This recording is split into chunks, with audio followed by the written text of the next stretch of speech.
CPM Udaipur জামতলাস্থিত party অফিসের সামনে অনুষ্ঠিত হয় এক শোক মিছিল। শনিবার সকালে সিপিএম এর নেতৃত্ববৃন্দরা দলীয় পতাকা অর্ধনির্মিত করে এই শোক মিছিল করেন। দুর্যোগপূর্ণ আবহাওয়াকে উপেক্ষা করে তারা তাদের মিছিল সংগঠিত করেছে।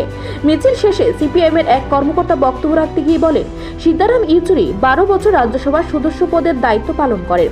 1985 সালে পার্টির কেন্দ্রীয় কমিটির সদস্য ছিলেন। পরবর্তীতে তিনি সিপিএম এর সাধারণ সম্পাদকের দায়িত্বে মৃত্যুর দিন পর্যন্ত ছিলেন। তার যে রাজনৈতিক প্রজ্ঞা মার্ক্সবাদী লেনিনবাদ সম্পর্কে এবং বর্তমান পরিস্থিতিতে কিভাবে সাম্প্রদায়িক শক্তিকে কাজে লাগানো যায় তার বিরুদ্ধে মোকাবেলা করার জন্য এবং মানুষের কাছে তুলে ধরা ধর্মনিরপেক্ষ গণতান্ত্রিক শক্তিকে দৃঢ় করার প্রয়াস চালিয়ে গেছে। এবং তিনি আরো বলেন, সীতারাম ইয়েচুরি প্রয়াত হওয়াতে তাদের কমিউনিস্ট আন্দোলনে এক বাধা সৃষ্টি হলো এবং শ্রমজীবী আন্দোলনকেও এক প্রকার পেছনে ফেলে দেয়। সিপিএম নেতৃত্বরা তাদের পার্টির তরফ থেকে প্রয়াত সীতারাম ইয়েচুরির প্রতি গভীর শ্রদ্ধা নিবেদন করেন। 12 বছর রাজ্যসভার সদস্য হিসেবে দায়িত্ব পালন করেন। 1985 সালে পার্টির কেন্দ্রীয় কমিটির সদস্য হন। পরবর্তী সময়ে পার্টির কেন্দ্রীয় সম্পাদক মণ্ডলী এবং পলিট ব্যুরোর সদস্য হন। 2015 সালে পার্টি কংগ্রেসের মাধ্যমে সাধারণ সম্পাদক মৃত্যুর দিন পর্যন্ত ছিলেন।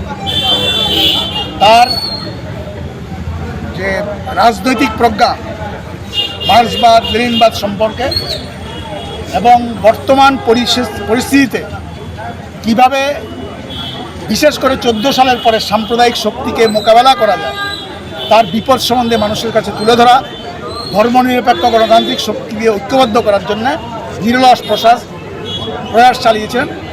তিনি মেধাবী ছাত্র ছিলেন এবং পরবর্তী সময়ে বিশেষ করে 2024 সালে যে লোকসভা নির্বাচন হলো তাতেও বিজেপি আরএসএসের নেতৃত্বে যে সরকার ছিল তাকে কুণ্ঠাসা করার জন্য, তাকে পরাস্ত করার জন্য একটা মুখ্য দায়িত্ব নিয়ে সমস্ত ধর্মনিরপেক্ষ শক্তি এককাট্টা করার ক্ষেত্রে গুরুত্বপূর্ণ ভূমিকা নিয়েছেন।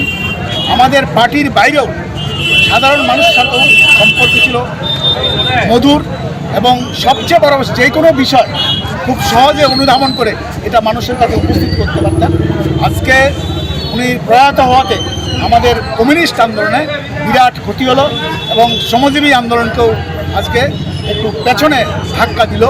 আমরা চেষ্টা করব সবাই মিলে তার যে চেষ্টা, বিশেষ করে বর্তমান সময়ে আমাদের দেশে সাম্প্রদায়িক শক্তিকে প্রতিহত করার জন্য মানুষকে এককাট্টা করে লড়াই করা, এটাকে আরও বেশি কী করে আমরা করতে পারি এবং শ্রমজীবী মানুষের যে রুজির সংগ্রাম তাকে এগিয়ে নিয়ে যেতে পারি, আমাদের পার্টিকে আরও শক্তিশালী করার প্রশ্নে আমরা সবাই মিলে ভূমিকা নেব এবং তার যে লক্ষ্য এটাকে পূরণ করার জন্য চেষ্টা করব। আমরা আমাদের পার্টির তরফ থেকে আবারও তার প্রতি গভীর শ্রদ্ধা, তার পরিবার পরিজন। নিজস্ব প্রতিনিধি রিপোর্ট, এশিয়ান টাইমস।